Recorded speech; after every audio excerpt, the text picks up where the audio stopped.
esta semana, que es sociedad, poder y derecho. En este caso vamos a ver la relación que existe entre esos tres elementos que son sumamente importantes y que nosotros posiblemente no somos conscientes de esta relación implícita que existe entre estos tres elementos.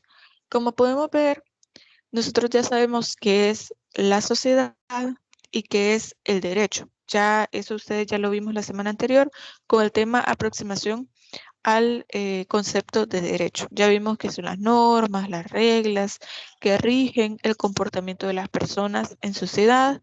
Ya vimos la importancia que tiene el derecho para poder normar cuáles son los comportamientos deseables o las consecuencias jurídicas en caso de tener comportamientos reprochables. Pero en este caso vamos a ver cuál es la importancia que tiene el poder dentro de este binomio entre la sociedad y entre el poder. Es decir, el caso es a quién le vamos a dar el poder para para ejercer todo esto que está dentro de la ley. Entonces vamos a ir viendo sobre todo una parte histórica de cómo es que se ha dado en todo el mundo la parte del poder y cómo se ha ido delimitando este poder en las autoridades que administran el derecho. Pero para esto yo les traía de hecho una presentación, se lo voy a mostrar, solo si me dan un segundo mientras les comparto la pantalla. Les hice esta presentación que se la voy a colocar en la plataforma para que ustedes la puedan ver. Ok, a las personas que hacen falta en la asistencia, por favor, coloquen su nombre completo en el chat para que les pueda agregar al final. Bien, ya les voy a compartir la pantalla con las presentaciones para que las puedan ver.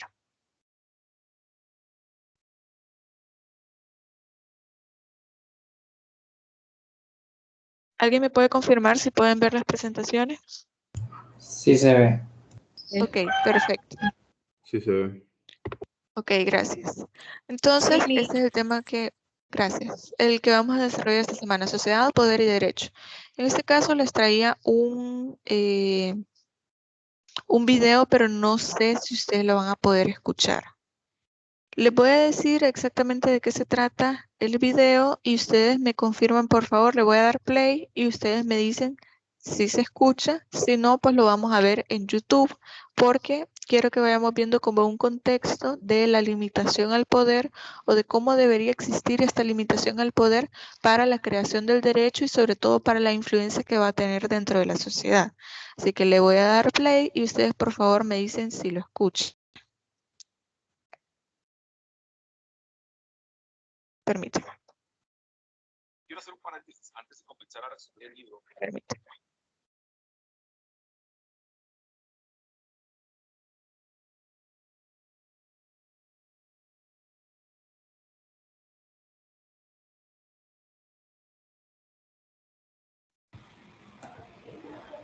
Que no comparto el estilo de gobernar que aconseja Maquiavelo.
Bienvenidos a un nuevo video. En esta ocasión vamos a hablar de un hombre que es pilar fundamental del pensamiento político moderno, Maquiavelo. Maquiavelo nace en el año de 1469 en Florencia. Historiador, político y diplomático, fue un hombre preocupado por el destino de su patria. Italia no era entonces más que un puñado de ciudades fragmentadas, peleadas entre sí, donde España y Francia ejercían un control muy importante. Es en ese contexto donde florece su pensamiento político, añorando recuperar la antigua gloria romana. Lo primero que tenemos que conocer es su forma de ver y entender la política. Para Maquiavelo, la política se refiere exclusivamente a lo que hace el gobernante, y toda actividad, toda decisión de quien gobierna, debe basarse en el desarrollo de un mecanismo efectivo para el ejercicio del poder, el mantenimiento del poder y el crecimiento del poder. Pero para que un gobernante se mantenga en el poder, Maquiavelo dice que es importante que éste deje de lado las consideraciones morales, orientando sus acciones no en el deber ser, sino en lo que es decir, lo real, lo que funciona. Como ya se habrán dado cuenta, esta nueva forma de entender el quehacer político tiene una característica: es sumamente realista. Este realismo le va a dar a la política su propio lugar, su propio sentido y su propio significado. Ya no va a estar subordinada ni a la ética, ni a la filosofía, ni a la religión.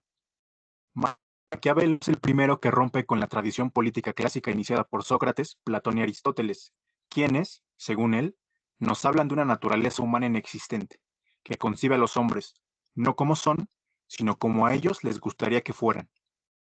Por eso, Maquiavelo nos dice que la enseñanza política de los clásicos es inútil, y que la construcción de un gobierno no debe hacerse con supuestos idealistas, sino con conocimiento de cómo son los hombres en realidad. El capítulo 15 del Príncipe condensa perfectamente este realismo político. Echémosle un vistazo. Sé que muchos han escrito sobre cómo se debe gobernar, y me pregunto ahora si yo no seré tachado de presuntuoso, sobre todo al comprobar que en esta materia me aparto de sus opiniones. Pero siendo mi propósito escribir cosas útiles para quien las entiende, me ha parecido más conveniente ir tras la verdad efectiva de las cosas que tras su apariencia, porque muchos se han imaginado como existentes de veras a repúblicas y principados que nunca han sido vistos o conocidos, porque hay tanta diferencia entre cómo se vive y cómo se debería de vivir, que aquel que deja lo que se hace por lo que debería hacerse, marcha a su ruina en vez de beneficiarse. Pues un hombre que en todas partes quiera hacer profesión de bueno, es inevitable que se pierda entre tantos que no lo son, por lo cual es necesario que todo príncipe que quiera mantenerse aprenda a no ser bueno, y a practicarlo o no, de acuerdo con sus necesidades. Es principalmente por esta invitación a no ser bueno que a Maquiavelo comúnmente se le suele asociar con la maldad, la represión, el engaño, la simulación y la inmoralidad. Ustedes también habrán escuchado esa famosa frase del fin justifica los medios, con la que comúnmente la gente suele resumir sus lecciones y con la que se le identifica.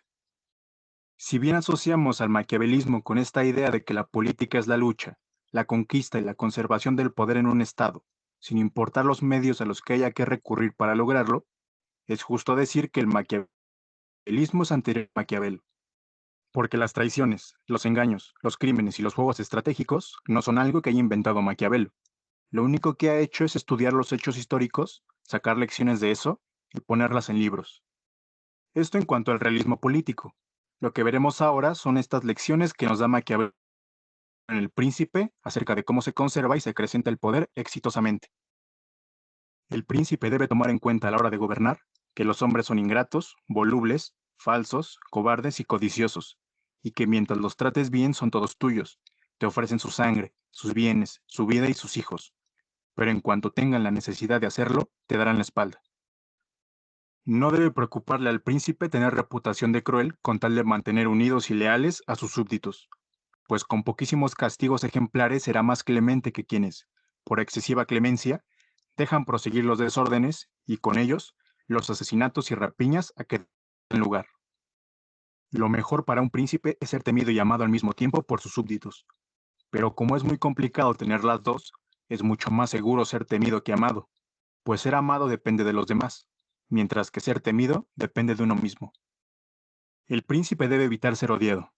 Para evitar ser odiado, debe mantenerse al margen de los bienes y las mujeres de sus súbditos.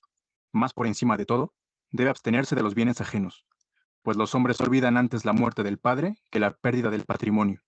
Un príncipe prudente debe fundarse en lo que es suyo y no en lo que es de otros. Hay dos modalidades de pelear por un estado, con las leyes y con la fuerza. La primera es propia del hombre, la segunda de las bestias. Un príncipe requiere hacer buen uso de las dos. Así pues, necesitando un príncipe hacer buen uso de la bestia, debe ser al mismo tiempo león y zorra. Porque el león no se defiende de las trampas, ni la zorra de los lobos. Requiere, por tanto, ser zorra para reconocer las trampas y león para amedrentar a los lobos. Debe ser un gran simulador y disimulador. Un príncipe no tiene por qué poseer todas las cualidades de un hombre bueno, pero sí es del todo necesario que parezca poseerlas. Es más, me atrevo a decir que si las tuviera serían perjudiciales, mientras que si aparenta tenerlas, le son útiles. Un príncipe no puede ni debe mantener una promesa si ésta termina por volverse en su contra o desaparecen las razones que la llevaron a hacerla.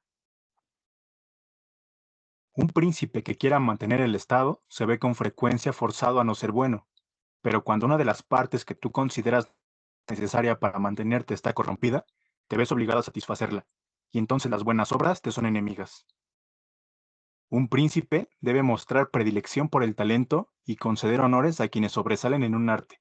Junto con eso, debe velar porque sus ciudadanos ejerzan en paz sus oficios, tanto en el comercio como en la agricultura o en cualquier otra actividad, sin temor a mejorar sus posesiones pensando en que les serán arrebatadas, o bien a no abrir un negocio por culpa de los impuestos. Por el contrario, debe recompensar a quienes estén dispuestos a engrandecer a su ciudad. Un príncipe debe rehuir de los aduladores. Debe elegir para su estado a hombres juiciosos. Y por último, el príncipe que todo lo basa en la fortuna se hunde cuando ésta cambia. La fortuna es más fuerte cuando no hay virtud organizada que se le oponga. Con esto pasamos a la tercera parte del video, que son los conceptos de fortuna y virtud, y la estrecha relación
las normas y la sociedad. Porque para eso es necesario que la persona que va a gobernar tiene el poder para gobernar la sociedad, para poder normar de parte de la sociedad. Por ejemplo, dentro de la Constitución de nuestro país, nuestro ya se ha colocado ahí que va a ser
Licenciada, no se escucha nada.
Hola, ¿me escuchan? Ahora sí. Ahora sí.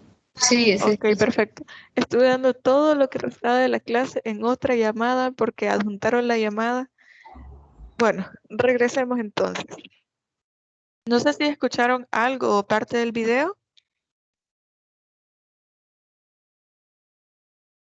Solo una parte porque luego se trabó.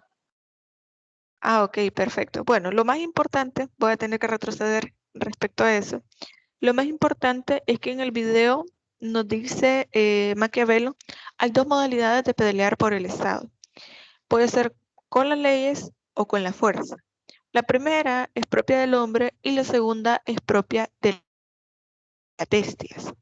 Porque lo que nos trata de decir Maquiavelo con esto es que, y en el mismo libro lo menciona, que se puede, permítanme, creo que pueden ver las presentaciones, ¿verdad? Bueno, porque lo que nos dice es que para poder para poder ejercer el poder se puede hacer de dos maneras. Se puede ser temido o se puede ser amado. Y Maquiavelo le aconseja al príncipe, porque él escribió una carta al príncipe que iba a asumir el poder, para decirle cómo debería ejercerlo. Y le dice que lo mejor es ser temido, porque si se es amado, estas personas iban a hacer hasta lo posible para poder sacar algo, o sea, un beneficio de este príncipe. Pero si se es temido, el temor lo que logra es poder afianzar el poder, o sea, mantenerse dentro de esta figura del poder, y sus súbditos, es decir, las personas a quien él iba a gobernar, le iban a tener miedo, por lo tanto, no le iban a poder hacer nada malo. Entonces, básicamente lo que nos dice el príncipe, perdón, no, lo que nos dice Maquiavelo, es que el príncipe, al tener esta dosis de poder, al querer gobernar, debe ser temido para poder ejercer o gestionar este poder que él tenía. Por lo tanto, es importante que nosotros retomemos de este libro, no sé si alguno de ustedes ya lo leyó, algunas ideas para que entendamos el contexto. Obviamente no lo podemos aplicar directamente aquí a El Salvador, porque estamos hablando de que este libro fue escrito para un príncipe, para una oligarquía, es decir, había un rey y este príncipe iba a ejercer entonces el poder dentro de ese estado. A lo largo de esta presentación de esta clase vamos a ir viendo diferentes elementos que se van a tomar en consideración para poder entender los tipos de poder que han existido. Entonces, retomando la idea, perdón, ya de la presentación, entonces asumimos una postura del derecho como una práctica social, que es bastante compleja y que se va adaptando a la realidad transformadora de las sociedades. Nos damos cuenta entonces de la importancia que tiene de cierto punto independiente entre la sociedad y el derecho. Por ejemplo, no podemos decir que existe una sociedad sin que exista derecho, ni tampoco podemos decir que vamos a crear normas, leyes, que vamos a crear un ordenamiento jurídico sin tener una sociedad a quien se lo vamos a aplicar. Por lo tanto, debemos entender que existe una relación implícita entre la sociedad, el derecho y el poder. Yo les explicaba anteriormente que, por ejemplo, en la Constitución de El Salvador se establece que quienes van a hacer o quienes van a crear las normas van a ser los diputados, porque somos nosotros quienes les hemos dado la facultad o el poder para hacerlo. Por ejemplo, yo voy a las elecciones populares y voy a votar por el diputado tal. Es tanta la popularidad de este diputado que él ganó las elecciones, tiene un curul asegurado dentro de la Asamblea Legislativa y entonces él va a poder hacer una propuesta de ley sobre un tema X. Lo lleva a la discusión. Posteriormente nosotros vamos a ver cuál es el proceso de formación de la ley. Vamos a ver cómo se crea una ley en específico y de pronto este diputado propone esta ley y esta ley ya entra en vigencia en nuestro país. Pero ¿a quién va a ser aplicado? Va a ser aplicado a la sociedad en general, a todos por igual. Por lo tanto, ahí tenemos los tres elementos. El poder que nosotros se lo damos a los diputados, tenemos el derecho, que es la parte de la creación de la ley, y tenemos la sociedad, que es a quien va dirigida esta ley. Entonces, podemos decir que hasta cierto punto resulta imposible poder pretender o desarrollar uno de estos elementos de manera separada. Por lo tanto, no podemos hablar de que existe sociedad sin derecho ni derecho sin sociedad. Pero para esto es necesario que alguien tenga el poder de crear estas normas, el poder de que nosotros se lo hemos dado más bien a ciertos poderes del Estado. No sé si ustedes lo han escuchado, seguramente sí. Tenemos el poder ejecutivo, el poder legislativo y el poder judicial. El poder está dividido en tres elementos. Históricamente nosotros lo veíamos antes en diferentes sociedades que el poder, por ejemplo, lo tenían los reyes. Los reyes ejercían todo el poder ejecutivo, legislativo y judicial, es decir, el rey era la figura que gobernaba, era quien tomaba las decisiones, era quien creaba las leyes y quien las ejecutaba, quien decidía si alguien iba a recibir una pena o no, quien decidía si se iba a crear una ley o no. Pero se consideró que el hecho de que una sola figura, una sola persona pudiera ejercer todo el poder significaba que entonces esto podía ser muy arbitrario, porque entonces el rey podía decidir hoy que algo era ley, un comportamiento X iba a tener una pena o que algo no estaba bien y que el siguiente día puede que ya no fuera así, porque ya el rey decidía que no iba a ser de esa manera. O que podía ser muy arbitrario al colocar impuestos y que quienes se veían muy afectados podían ser las minorías, o sea, el proletariado. Entonces, en este caso, lo que se hizo es hacer una división de poder.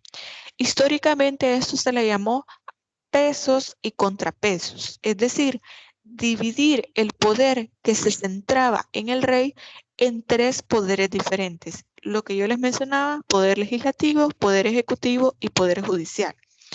Estos tres poderes lo vamos a ver más adelante cuando veamos quiénes son las autoridades y cómo se ejerce el poder.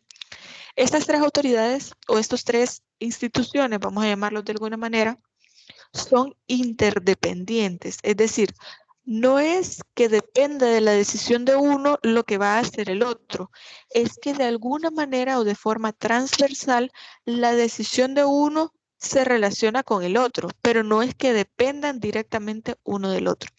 Por ejemplo, va a depender de la decisión que tome el órgano legislativo, que es el que crea las leyes, lo que va a decidir el órgano judicial. Porque en el órgano judicial, que es el que se trata de administrar la ley, de hacer cumplir la ley, de llevarlo a los juzgados para que se pueda establecer una consecuencia jurídica o una pena para todos aquellos hechos que son jurídicamente reprochables, pero esto depende de la ley, de lo que ha creado el órgano legislativo. Por lo tanto, implícitamente existe una relación. Y ustedes me van a decir, pero miren, ¿cómo se puede relacionar el órgano ejecutivo, que es el presidente y los ministros de cada cartera de Estado? El ministro de Hacienda, el ministro de Educación, el ministro de Turismo, de Economía, de Salud, etcétera. Bueno, se relaciona porque los ministros tienen iniciativa de ley, es decir, ellos pueden, tienen la posibilidad de proponer la creación de una ley. Por eso es que se relaciona el órgano ejecutivo con el órgano legislativo. Y así vamos a encontrar diferentes puntos donde se van conectando estos tres poderes. ¿A qué voy con esto? El poder no puede ser absoluto, porque si no, esta persona que ejerce el poder se corrompe y puede tener diferentes formas arbitrarias de poder ejercerlo. Puede que un día diga todo lo que nosotros conocemos ahorita como, digamos, comportamientos reprochables ahora están permitidos, solamente porque él lo dice. Pero al siguiente día puede decir, no, ahora ya no son permitidos, solamente porque él tiene la autoridad y el poder para hacerlo.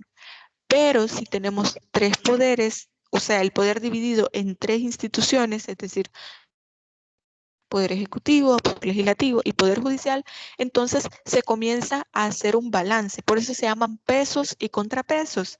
Es como que estemos viendo una balanza donde vamos poniendo un material pesado de un lado y para poder encontrar el equilibrio también vamos poniendo otro material que es más o menos del mismo peso en el otro lado de la balanza para que se pueda equilibrar.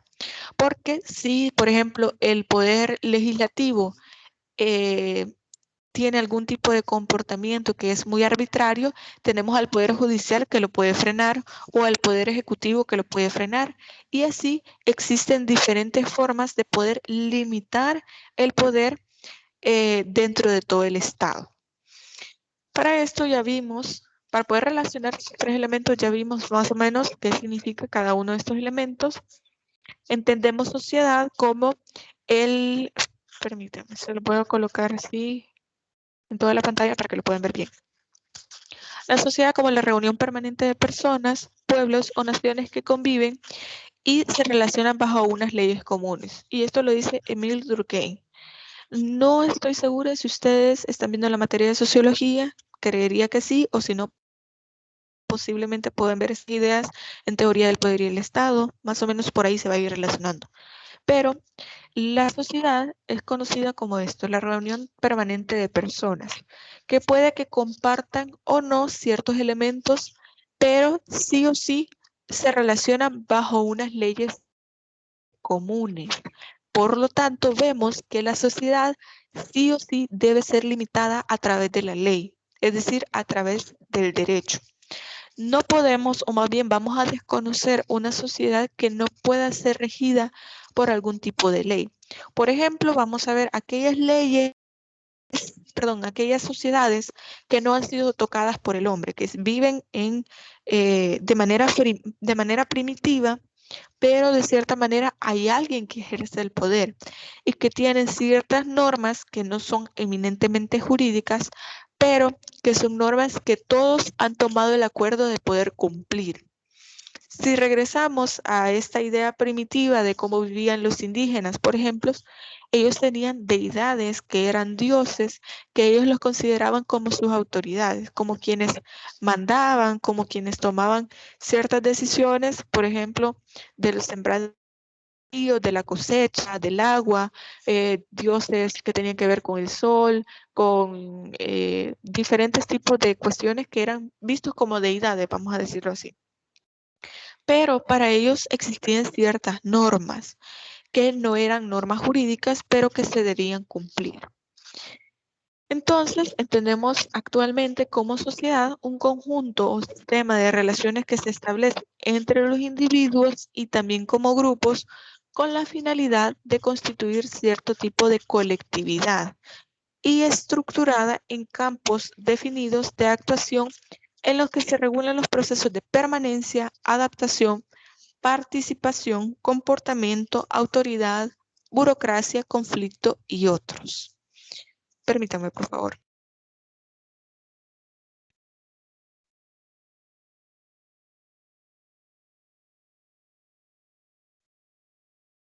Ok, perdón. Bien, esta definición la da Max Weber, que también tiene que ver mucho con, o es uno de los precursores de la sociología, en el cual nos establece diferentes elementos que son sumamente importantes para entender la importancia que tiene la sociedad, el derecho y el poder. En este caso entendemos que este sistema o conjunto de relaciones que se establece entre los individuos o con los grupos es precisamente para la permanencia o la adaptación de los mismos. Todo esto depende de la autoridad, que es básicamente el poder, pero también tiene que ver con el derecho, es decir, con la participación ciudadana y los comportamientos que nosotros consideramos como reprochables o no. Entonces, entendemos que la sociedad es un constructo que permanentemente se está formando y que lo vuelve más o menos complejo, porque como sociedad nosotros vamos cambiando, nuestra sociedad es dinámica. Lo que para nosotros, por ejemplo, ahora puede que no esté dentro de nuestras normas, posiblemente en 1 año, en 5 años, en 10 años, ya esté dentro de la norma jurídica. Por ejemplo, alguien de su grupo mencionaba, por ejemplo, los matrimonios igualitarios.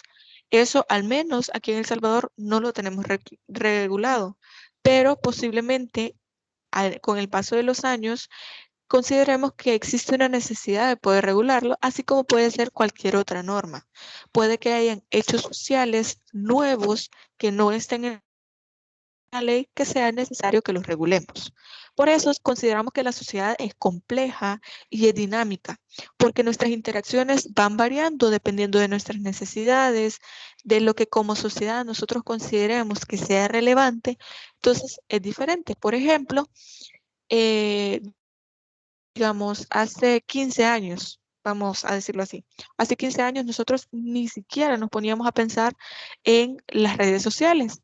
En cambio ahora hasta tenemos la necesidad de crear delitos cibernéticos porque no es solamente la existencia de las normas sociales, sino que ahora en las redes sociales ya podemos ver estafas, podemos ver diferentes delitos. Por ejemplo, que las redes sociales sean un medio para poder secuestrar personas, para la trata de personas, etcétera.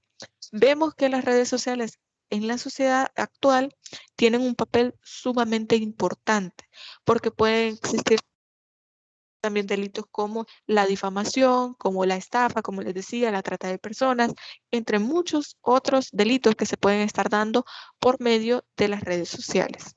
Entonces, por ejemplo, según Platón, la sociedad es un medio de vida natural del ser humano. Y según Augusto Comte, la sociedad es un grupo de personas que en conjunto funcionan igual que un organismo, empezando por definir sus creencias, su espíritu y llegando a la madurez, es decir, al estado positivo.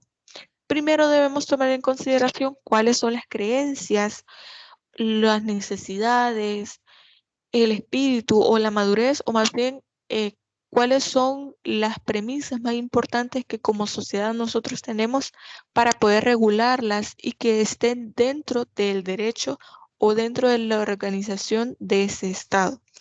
Por ejemplo, como sociedad salvadoreña, nuestras necesidades y nuestras creencias son completamente distintas a las que pueden tener, por ejemplo, en Medio Oriente, las que pueden tener, por ejemplo, en Europa, porque esos son contextos históricos y sociales completamente diferentes al nuestro. Por lo tanto, no podemos decir que la sociedad salvadoreña es igual a sociedades, por ejemplo, de Sudamérica, a sociedades de Europa, a sociedades de Asia, porque son completamente diferentes. Por lo tanto, debemos delimitar nuestro contexto social de qué es lo que nosotros como sociedad queremos de nuestra historia, de nuestro contexto económico, productivo, para poder delimitar qué normas vamos a crear para que nuestra sociedad se vea beneficiada. Entonces, a lo largo de la historia, el hombre se ha ido organizando de diferentes maneras, formando diferentes organizaciones y estructuras o instituciones sociales que fueron sufriendo diferentes cambios a lo largo de la historia. Por ejemplo, al principio, las familias, que ahora nosotros conocemos como familias, eran clanes o eran tribus. Así también, la organización del poder era diferente. Por ejemplo, en otros estados habían reyes, había una familia real. Y por ejemplo, aquí en El Salvador tenemos, entrando en contexto, nosotros teníamos sociedades indígenas que fueron colonizadas. Toda esa historia ustedes ya se la saben, ya la vieron en bachillerato, que fueron colonizadas. Posteriormente hubieron virreinatos que estaban en México y en Guatemala, pero que también fueron influyendo bastante en la conformación de sociedades que nosotros teníamos aquí en El Salvador. Luego tuvimos el mestizaje, esta unión que hubo entre los españoles y las personas que existían, los indígenas que existían aquí en lo que nosotros ahora conocemos como El Salvador, y posteriormente fue cambiando esta dinámica que existió como sociedad. Luego tenemos la independencia de España, etcétera, etcétera. Luego fundamos la República de El Salvador hasta lo que tenemos nosotros en la actualidad, que es, como es una república, elegimos a una persona como un presidente, y luego tenemos a todas las demás instituciones, como son el órgano legislativo, que son los diputados. Elegimos también a los alcaldes, se elige también a los procuradores, se elige también a los fiscales, etcétera. Pero esa es la manera en que está organizada nuestro Estado. Pero históricamente fueron diferentes las dinámicas o las estructuras que existieron para la administración del poder. Entonces, en este aumento de división y de diferenciación social, se hace necesaria la aparición de diferentes grupos para poder organizar o dirigir la compleja realidad social, que son la clase dirigente. Habían algunas personas que al momento de dar su concepto o el concepto que ustedes investigaron de derecho, mencionaban, por ejemplo, a Karl Marx. Él decía, perdón, él decía que debe existir una clase dominante que es la que establece qué se va a considerar como poder y qué cosas, que se debe considerar como ley y qué cosas no. Todo esto tomando en consideración que eran entendidas como una clase dirigente solamente por su estatus social. Y antes esto se daba de esa manera. Por ejemplo, en el caso de los reyes, era precisamente su poder económico, sus apellidos, todo este abolengo, su distinción que tenía, a diferencia del proletariado. Entonces, a la vez se van creando otros grupos de clases sociales que tienen como una misión hacer normas que imponen la clase dirigente para que se puedan cumplir. Entonces, nosotros, todo este entramado social era jerarquizado a través de los individuos en distintos grupos sociales con distintos grados de poder. Por ejemplo, esto que ustedes ven acá en la presentación, permítanme. Ok. A quienes se van integrando a la sesión, por favor, coloquen sus apellidos y yo los voy a agregar al final de la clase para la asistencia. Entonces, lo que ustedes ven acá en esta imagen dentro de la presentación es cómo eran vistos el organigrama del poder en las sociedades antiguas. Es decir, primero estaban los ciudadanos, después estaban los soldados, después estaban los funcionarios y al final estaban los jueces. Es decir, el hecho de llegar a ser ciudadano le daba una distinción diferente a las personas. Porque, por ejemplo, si nos vamos a Grecia en la antigüedad, se van a dar cuenta que ciudadano no era una persona que cumplía 18 años. Ciudadano era quien se ganaba este derecho de poder ser parte de la metrópoli, ser parte de lo que se consideraba la ciudad. Tenía una categoría diferente. Entonces, luego estaban los soldados que tenían como cierto grado de reconocimiento por la labor que ellos realizaban, luego estaban los funcionarios y por último los jueces. ¿Por qué los funcionarios y los jueces estaban ya al final? Porque ellos debían tener, o más bien mantenerse en la línea que el rey o que el dirigente de ese estado tenía. Por lo tanto, ellos eran vistos nada más como seguidores, como administradores de este poder que el rey o que la persona que estaba al frente del estado tenía. Ok, esto ya lo vimos. Ahora vamos a hablar directamente del poder. Esto implica una correlación de las fuerzas determinadas entre los distintos individuos a grupos que entran en relación pudiendo estar en correlación más o menos equilibrada o con el predominio sobre los otros. El término poder abarca diferentes significaciones que explican los diferentes tipos relacionados de relaciones, sociales que establecen entre los individuos, dado que solo vamos a tener en cuenta los tipos de poder que se dan en las relaciones de unos individuos con otros. Es decir, el poder significa tener a alguien a merced de otro, es decir, ejercer este poder frente a los demás, tener este poderío frente a las demás personas. Por lo tanto, cuando nosotros hablamos de poder, debemos entender que el poder no es solamente dar una orden, no es solamente poder establecer que algo se va a realizar. Para que el poder fuera ejercido, era necesario que fuera válido.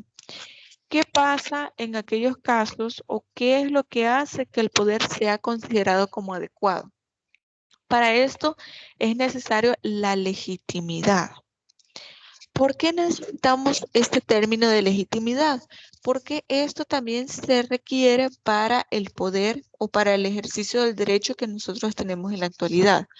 Por ejemplo, cuando nosotros decimos que una persona está actuando o un funcionario público, por ejemplo, está tomando una decisión, nosotros decimos, es que está legitimado para poder tomar esa decisión. Por ejemplo, que un juez que conozca de un caso penal, un juez de paz que conozca de un caso penal, pueda decir, es que se va a tomar esta decisión y esto es lo que yo voy a colocar dentro de la sentencia. Una persona no puede decir, no, es que este juez está equivocado. Lo que sucede es que este juez está legitimado para poder tomar esa decisión. A diferencia de que, por ejemplo, si un ciudadano, como cualquier persona dentro de la sociedad, va y dice, es que voy a dictar la sentencia para este caso, pero es que no está legitimado para ejercer este poder. ¿Qué significa la legitimación? Es el reconocimiento o la aceptación por parte de los gobernados de que los fines que se persiguen y los medios utilizados para alcanzar este fin son adecuados y son consentidos de buen grado por ellos. Por ejemplo, en el caso del presidente de la República, nosotros lo elegimos por voto popular. Pero ¿qué pasaría si otra persona dice, no, es que yo voy a ser el presidente de la República, pero nadie ha votado por esta persona o es una minoría quien ha votado por esta persona? Bueno, fácilmente podemos decir, es que esta persona no está legitimada para ejercer el poder porque nosotros lo hemos rechazado, porque la mayoría al ejercer su voto eligió a otra persona, no a esta persona que la eligió una minoría o que simplemente no tiene los votos suficientes para poder decir que ha ganado las elecciones. Por lo tanto, para ejercer el poder de manera adecuada, es necesario que exista legitimación, es decir, que tenga el reconocimiento o la aceptación de todas las personas o al menos de la mayoría. Entonces, ¿cuáles son los elementos que pueden conformar el poder?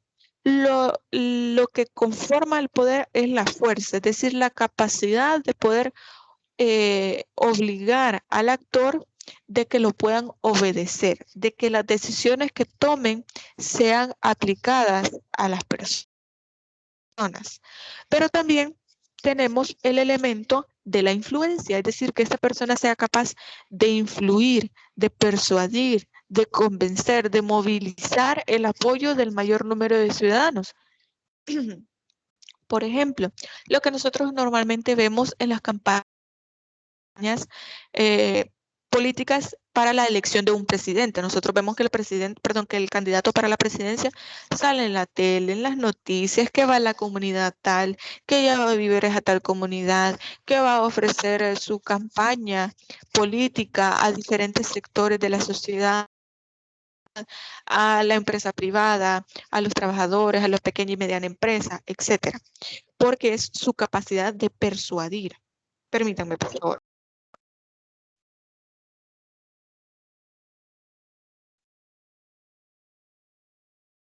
Ok, el otro elemento es la autoridad, es decir, constituye el poder de convicción, de saber que esta persona va a ejercer el poder a través de esta autoridad. Estos son los tres elementos que son importantes para la conformación del poder. Y ahora sí, vamos a ver cuáles son los elementos que conforman el poder. Para lo siguiente, les voy a colocar el tipo de poder y una historia para que ustedes para que ustedes puedan ver cómo se da este tipo de poder, porque hay algunos que ya no se dan en la actualidad. Todos estos textos que ustedes ven, van a disculpar que la diapositiva está muy saturada, pero es para que se pudiera colocar una sola historia en cada diapositiva. Cada una de estas historias ustedes la pueden encontrar en un libro que se llama Las 48 leyes del poder. En este caso, ustedes van a ver cómo es que se da este tipo de poder, porque hay algunos, como les decía, que ya no funcionan en nuestras sociedades actuales. Pero para que vean que históricamente sí se dio, cada una de estas historias que les voy a leer es real. Por lo tanto, ustedes van a ver cómo se da o cómo se fueron dando estas adaptaciones del poder a la sociedad, al derecho. Ok, voy a colocar la presentación de nuevo porque me están diciendo que no se ve. Y me confirman, por favor. Permítanme.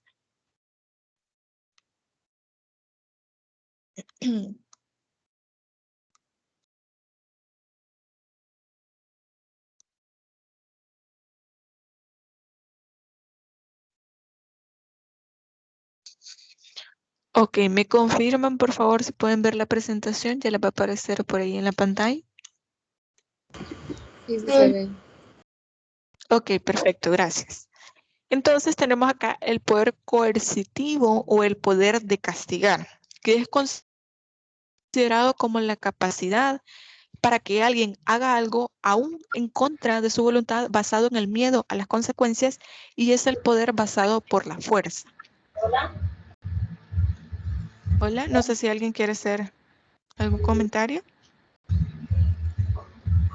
o si alguien dejó encendido el micrófono.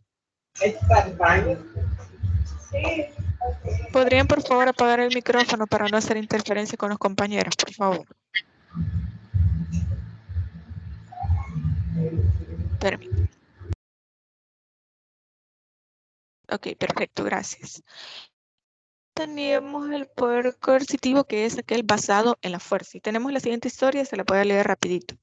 En marzo de 1916, Pancho Villa atacó el pueblo de Columbus, en Nuevo México. Su gente mató a 17 estadounidenses entre soldados y civiles. El presidente Woodrow Wilson, como muchos de sus compatriotas, habían sido admiradores de Pancho Villa. Ahora, sin embargo, lo consideraban como un bandido que debía ser castigado. Los asesores de Wilson lo instaron a enviar tropas a México para capturar a Villa. Para una potencia como Estados Unidos, sostenían no contraatacar a un ejército que había invadido su territorio sería una terrible señal de debilidad. Además, muchos estadounidenses consideraban a Wilson un pacifista, posición que muchos no aceptaban como una respuesta a la violencia. El presidente debía demostrar sus agallas y su hombría ordenando el uso de la fuerza. La presión de Wilson fue muy fuerte. Antes de que hubieran pasado un mes y con la aprobación del gobierno de Carranza, que era el presidente de México, envió un ejército de 10,000 soldados a capturar a Pancho Villa. Aquella acción fue denominada la Expedición Punitiva, liderada por el fogoso general John J. Pershing, que había derrotado a la guerrilla de Filipinas y a los indígenas del sudeste de Estados Unidos. Sin duda, Pershing podría encontrar y someter a Pancho Villa. La expedición punitiva se convirtió en una noticia sensacionalista. Una gran cantidad de periodistas estadounidenses siguieron a Pershing hacia el lugar de la acción. La campaña, según la describían, pondría a prueba el poderío de Estados Unidos, y los soldados estaban equipados con armamentos más modernos, se comunicaban por medio de radio y tenían un apoyo de reconocimiento aéreo. Durante los primeros meses, las tropas se dividieron en pequeñas unidades para rastrear el agreste terreno del norte de México hasta entrar el invierno. Villa continuó jugando al gato y al ratón con las tropas de Pershing, y el pueblo estadounidense comenzó a considerar aquello que no era más que una burda farsa, y hasta comenzó a admirar otra vez a Pancho Villa y a sentir respeto por las habilidades para eludir a las fuerzas, a una fuerza tan superior. En enero de 1917, Wilson ordenó poner al fin la retirada de Pershing. Mientras las tropas regresaban a su país, las fuerzas rebeldes lo persiguieron, lo cual obligó a Estados Unidos a utilizar aviones militares para proteger la retaguardia. Ahora era una expedición punitiva la que recibía un castigo al verse forzada a la retirada porque no podría haber sido algo más humillante. En este caso, lo que nosotros vemos es el poder coercitivo o el de querer castigar. Como vemos en esta historia, el poder de Wilson, el presidente de Estados Unidos, lo que buscaba era hacerle ver a las personas este poder que él tenía de querer castigar a Pancho Villa y a su grupo que había entrado a Nuevo México, a lo que se conocía en ese momento como Nuevo México. Entonces lo que buscaba era eso, tratar de imponer su poderío para que por la fuerza se pudieran ir de esa parte que era considerado como parte de Estados Unidos en ese momento histórico. Entonces, en este caso, como vemos, no se logró, sobre todo, encontrar a Pancho Villa, capturarlo y posteriormente asesinarlo, por lo cual el castigo ya no era para Pancho Villa y su grupo de personas, sino que el castigo era ya para la expedición punitiva, porque ellos no lograron su cometido. Entonces, una manera de poder desviar la atención del presidente Wilson, que era considerado como pacifista y que no era bien visto porque era demasiado tranquilo, porque no le gustaba tomar acción, entonces ahora el castigo se iba a trasladar para la expedición punitiva. Por lo tanto, esa era una forma de poder establecer, de poder ejercer, el poder. Ahora tenemos también el poder de premiar o de gratificar, que es la capacidad de que alguien haga algo motivado por la gratificación o por el incentivo. En este caso, permítanme, por favor. Ok. En este caso tenemos lo siguiente. En un nuevo gobierno, el directorio asumió el poder. No se trataba, sin embargo, de un movimiento jacobino, sino de un sector más moderado que el gobierno que había reinstalado el terror. Fouché, el radical, había conservado la cabeza, pero ahora tenía que desaparecer de la escena política. Esperó con paciencia entre bambalinas durante varios años hasta que el tiempo suavizara los amargos sentimientos contra él, y luego abordó a los miembros del directorio y los convenció de su nueva pasión, reunir información. Se convirtió en el espía del gobierno y realizó una excelente tarea. Y en 1799 recibió un premio al ser nombrado el ministro de la policía. Ahora no solo le permitían, sino que le exigían que extendieran su red de espionaje hasta el último rincón de Francia. Una responsabilidad que reforzaría su natural habilidad de husmear y determinar de dónde soplaba el viento. En este caso, el poder de gratificar a esta persona, porque él se volvió bueno en esta idea de poder dar información al gobierno. Era algo que a Francia le interesaba, por lo cual el poder le permitió a él generar generar esta red de espionaje. Esta es una forma de establecer el poder a través de la premiación. Luego tenemos el poder normativo, que es aquel que se acepta como una norma, como una legalidad no escrita y aceptada, usualmente influido por el entorno. es el poder de la capacidad de generar normas en determinados espacios. Por ejemplo, un médico tiene el poder de unas determinadas horas de consulta en su actividad privada. Tenemos el otro ejemplo que es, la norma siempre ha sido para los débiles. Deben someterse a los fuertes y además consideramos que somos dignos de nuestro poder. Hasta ahora también ustedes consideran que lo éramos, pero ahora, después de calcular nuestros propios intereses, empiezan a hablar de términos del bien y del mal. Consideraciones de esta índole nunca han llevado a la gente a rechazar las oportunidades de engrandecimiento ofrecidas por la fuerza superior. Esto lo dijo un representante ateniense ante Esparta y está citado en la guerra del Peloponeso, y esto se dio en el año 465 al 395 a.C. Para que vean que la norma era considerada como aquello que los débiles se debían someter a los fuertes, es decir, la norma era impuesta por el más fuerte y que el débil únicamente se debía someter. Ahora nosotros hemos evolucionado en esta idea del poder, entendiéndolo como aquello que la mayoría lo explica. Por ejemplo, en el caso nosotros vemos que cuando nosotros vamos a votar, votamos por aquello que nosotros consideramos como lo más cercano a nuestros intereses. Pero ¿qué sucede? Cuando nosotros votamos, vemos lo que dice la mayoría. No nos importa si son fuertes, si son débiles, si se imponen o no, sino que lo que nos interesa es qué dice la mayoría, entendiendo que si somos la mayoría nos vamos a someter a la decisión que se ha tomado.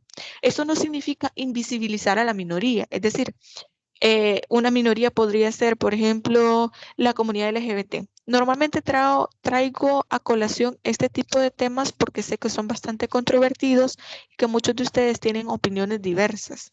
Entonces, en el caso de la comunidad LGBT, hemos visto que nuestra sociedad es completamente conservadora, por lo tanto, no se ha logrado que existan leyes que puedan proteger a la comunidad LGBT, porque tenemos esta minoría que es la comunidad LGBT, pero vemos que la religión, el hecho de que seamos muy conservadores y muchos otros aspectos se han relacionado mucho sobre el punto en el cual no podemos establecer una ley porque la mayoría dice que no, por sus convicciones personales, por sus convicciones religiosas, porque no les conviene o porque no quieren que existan ciertas leyes. Por lo tanto, el hecho de que exista un poder normativo en el cual se considere que la norma está hecha para que los débiles se sometan a los más fuertes, esta idea no está muy lejana a nuestra realidad. Obviamente, la teoría que tenemos actualmente sobre el poder, o más bien sobre la ley, es lo que yo les mencionaba de la democracia. Es entender que la ley existe para las grandes mayorías, para que como sociedad nosotros nos podamos someter a esta ley que es creada en el entendido de que es aceptado por la gran mayoría. Por lo tanto, este poder normativo es el hecho de que exista una aceptación de la norma por gran parte de la población, porque al final el tema que estamos viendo en esta clase es la relación que existe entre la norma, la sociedad y el poder. Le damos el poder a cierto grupo, que son los políticos, que son los diputados, para que creen una norma a la cual como sociedad todos nosotros nos vamos a someter. Por lo tanto, este es un poder que ellos tienen, se llama poder normativo. Luego tenemos otro poder diferente que se llama poder experto. Este se llama poder experto porque es la capacidad de influir basado en una experiencia acumulada. Quien sabe y se dice. Por ejemplo, en el comercio extranjero, cuando el comercio extranjero amenazó la independencia japonesa, los japoneses discutieron cómo derrotar a los extranjeros. En 1857, uno de los ministros, no puedo mencionar ese nombre, pero se llama Masayoshi, escribió el siguiente memorándum, que influiría en la sociedad política japonesa durante los años venideros. Y dijo: estoy convencido de que nuestra política debiera ser la de cerrar alianzas amistosas, enviar barcos a los países de todo el mundo y comercializar con ellos, a fin de copiar a los extranjeros en sus mejores aspectos y así reparar nuestras carencias, incrementar nuestra fuerza nacional y completar nuestros armamentos. De esta forma lograremos someter gradualmente a los extranjeros a nuestra influencia hasta que al final todos los países del mundo conozcan la bendición de la tranquilidad perfecta y reconozcan nuestra hegemonía a nivel mundial. Esto constituye una aplicación brillante de la influencia. Por lo tanto, si ustedes ven acá, la idea de este ministro era precisamente poder mandar barcos a otros países para poder ver cuáles eran las fortalezas y cuáles eran las debilidades del comercio en otros países, de los diferentes estados. Y de esta manera ellos ir copiando lo positivo e ir tratando de repensar o de replantear aquellos problemas que pudieran traer una consecuencia negativa o que pudieran generarles una carencia a ellos respecto de cómo iba a darse el Estado o cómo se iba a ejercer el poder dentro del Estado. Por lo tanto, esta es una manera del poder, una manifestación del poder experto, la capacidad de influir y de tener una experiencia acumulada, de mandar barcos a todos esos países y de poder traer toda esa experiencia para poder perfeccionarla y que ellos, es decir, Japón, fuera conocido como una potencia mundial. Entonces, esta es una manera de poder ver cómo se empleó el poder experto. Posteriormente tenemos el poder carismático, que este es definido como el poder fundamentado en la capacidad de convicción que tienen determinadas personas para persuadir a otras personas mediante sus argumentos, su seducción o su encanto. ¿Cómo vemos materializado este poder? En 1814, el poder de Napoleón se había desmenorado.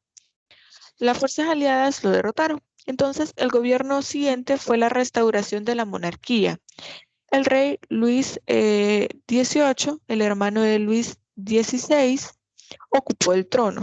Fouché, quien tenía siempre un olfato alerta, sabía que Luis no duraría mucho en el poder, ya que no poseía el carisma de Napoleón. Una vez más se dedicó a esperar fuera de escena y en efecto, en febrero de 1815, Napoleón escapó de la isla de Elba y Luis XVIII entró en pánico. Sus políticas lo habían distanciado de la ciudadanía que ahora clamaba por el regreso de Napoleón. Es decir, Napoleón era aclamado por el mismo pueblo porque él tenía un carisma, tenía cierta imagen que era querida por todo el pueblo. Entonces, de modo que Luis se volvió hacia el único hombre que quizás pudiera salvarlo, que era Fouché, el ex radical que había enviado a su hermano Luis XVI a la guillotina, pero que ahora era uno de los políticos más populares y admirados de Francia. Entonces, Fouché, sin embargo, no quería aliarse con un perdedor, de modo que denegó al monarca ayuda solicitada alegando que era innecesaria y juró que Napoleón jamás regresaría al poder, a pesar de que sabía muy bien que sucedería exactamente lo contrario. Poco tiempo después, por supuesto, Napoleón y su nuevo ejército popular marcharon sobre París. Por lo tanto, ustedes pueden ver que antes el carisma generaba cierto poder en la sociedad. Por eso es que al momento de que nosotros vamos a elegir diputados, alcaldes, presidentes, el carisma, la imagen, la calidez o el calor de la persona que está en la candidatura es muy importante. Por eso es que ellos tratan de conectar en las campañas políticas con ciertas ideas o necesidades que tiene la población para poder establecer estas necesidades y decirle al pueblo, ok, sé que esta es su preocupación, sé que esta es su necesidad y yo personalmente voy a trabajar en esto, en crear estas leyes, en mejorar este sector de seguridad, mejorar salud, mejorar la economía, generar más fuentes de trabajo, etcétera. Y conectar a través del carisma con las personas, con la sociedad, que es quien va a elegir para poder tener esta dosis de poder. Esto es lo que nosotros hemos visto y ustedes lo van a encontrar dentro de la presentación de la semana. los tipos de poder y cómo es que se ha aplicado a la sociedad. Les traje estas historias que ustedes, como les decía, las pueden encontrar en el libro Las 48 leyes de poder para que ustedes puedan notar cómo es que estos tipos de poder se han aplicado a la sociedad y de qué manera es que la sociedad acepta o legitima estos tipos de poder que se dan en nuestra sociedad. A partir ya de las próximas clases vamos a ver temas un poco diferentes respecto de los contenidos de la semana, porque ya el tema de la sociedad, el poder y el Estado es únicamente para que se pueda ver la relación que existe. A partir de la otra semana ya vamos a ver temas eminentemente jurídicos, es decir, la teoría de la norma jurídica y la visión normativa del derecho, es decir, ver al derecho como un conjunto de normas. Luego vamos a ver la teoría de la norma jurídica expresamente como qué es la norma, cuáles son las características de las normas, etc. Este tema de la sociedad, el poder y el derecho es bastante corto. Por eso es que nos ha tomado un menor tiempo poder desarrollarlo, pero no tiene menos importancia. Porque en esta semana, cuando tengamos la clase presencial, ya les quedó de tarea, ya ustedes lo tienen en las indicaciones, que vamos a ver cuál es la función que tiene el poder que tiene el derecho. Y yo se los coloqué en las indicaciones. Permítanme.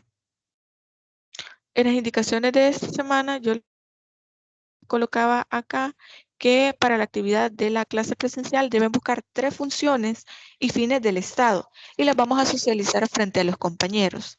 Vamos a ir viendo uno por uno cuáles son estas funciones o estos fines que ustedes han identificado y los vamos a ir discutiendo. Esta es la actividad que vamos a realizar en la sesión presencial. No sé si alguien tiene alguna duda, alguna pregunta o algún comentario que quiera realizar. Ok, vamos a ver la persona que levantó la mano. ¿Cómo dijo que era la tarea, Lick? Ok, dentro de las indicaciones les he colocado que ustedes deben identificar al menos 3 funciones y fines del derecho y posteriormente las vamos a socializar en la clase. Es decir, ustedes vamos a ir seleccionando ya sea en orden de listado o por afinidad, vamos a ir eligiendo a la persona que va a pasar al frente y va a decir estas 3 funciones o fines del Estado que ustedes han identificado. Esa es la tarea que ustedes van a realizar para la clase presencial. Licenciada, ¿sería fines del Estado o del derecho? Fines del derecho, perdón, yo me equivoqué. Yo les he colocado ahí los fines del derecho. Okay. Perfecto. Entonces, no sé si hay alguna otra duda, pregunta. Con respecto a lo del video, ¿verdad que es para este miércoles? Sería también, ¿verdad? Sí, de hecho, sí, aquí les voy. Ah, perfecto. Gracias que me lo hace saber. Voy a aprovechar la oportunidad para que ustedes puedan ver cómo me van a enviar el video. Es decir, para que ustedes puedan ver dónde lo van a enviar, etcétera. Ok. A ustedes les va a aparecer así la plataforma.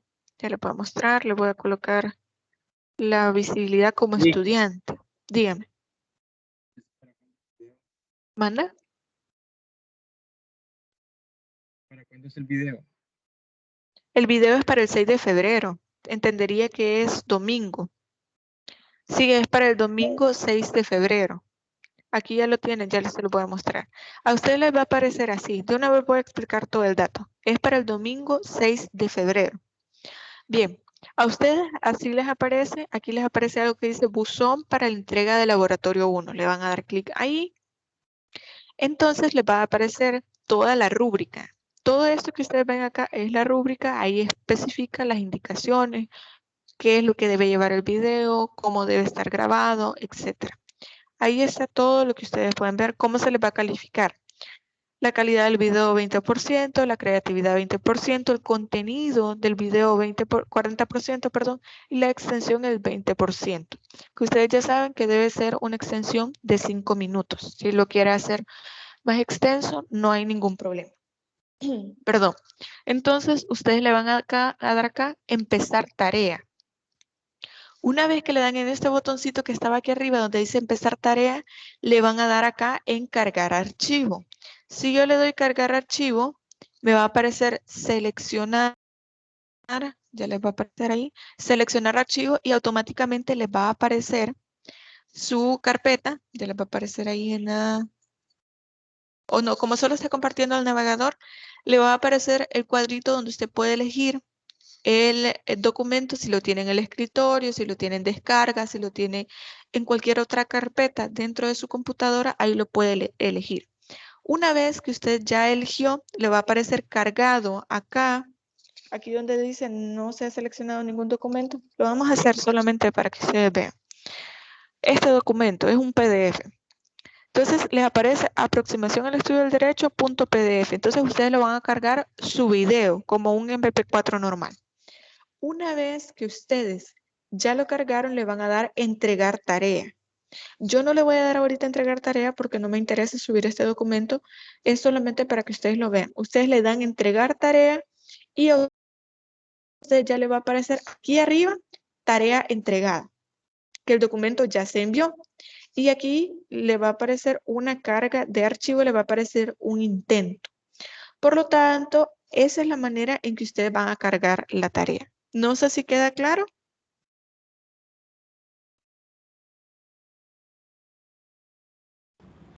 Sí, Liz, está claro. Sí, Ok. muchas gracias. Perfecto, ok. Se los hago saber para que ustedes no tengan dudas respecto de cómo se debe ver, cómo deben subir el documento. De preferencia que sea un documento MP4. Si ustedes lo han subido a YouTube, me mandan el link. No hay ningún problema. Ok, ¿qué sucede si ustedes me mandan el link de YouTube? Lo vamos a hacer de la siguiente forma. Permítanme. Le vamos a dar empezar tarea. Entonces, ¿qué van a hacer ustedes? Se van a un documento de Word, ahí van a hacer una carátula como si fuera un trabajo normal y en la carátula al final me colocan el link de YouTube. Entonces, al momento de cargar el archivo, ustedes me van a cargar el documento de Word donde está el link para poder entrar. Lo mismo si me lo colocan en OneDrive o en Google Drive, no hay ningún problema, pero asegúrense de darme el permiso para poder visualizar el video. Si ustedes lo tienen privado, yo no lo voy a poder ver y al final va a ser un problema porque me van a tener que volver a enviar el video, etcétera. Entonces, esa es la manera en que ustedes van a poder cargar la actividad si lo han subido a YouTube o si me lo van a mandar a través de un link. No sé si alguien más tiene alguna duda o alguna pregunta. Se pueden ver en archivo, ¿verdad? Por ejemplo, sí. Sí, sí se puede, solamente que me lo colocan en Word. Por ejemplo, me colocan ahí toda la carátula, su nombre, la materia, etcétera, y me colocan el link al final de la carátula. Tenemos que subirlo a YouTube entonces. Si ustedes quieren subirlo, no hay ningún problema. Si me lo quieren mandar en MP4, no hay problema. Si en YouTube, pues mejor todavía, porque... ¿Mande? ¿Verdad que si solo son el video no se haría carátula ni nada de eso? Solo se subiría el video. No, solamente el video. Solamente sería el video, no hay ningún problema. Ok, si ya no hay más dudas, más preguntas, entonces creo que nos quedaríamos hasta acá. Les agradezco mucho por su puntualidad y por su presencia en esta sesión. Espero que estén bien, cuídense mucho y pasen feliz día. Feliz día. Gracias, feliz día. Feliz día. Gracias, feliz día. Ok, gracias, Feliz igualmente, día. cuídense. Feliz día.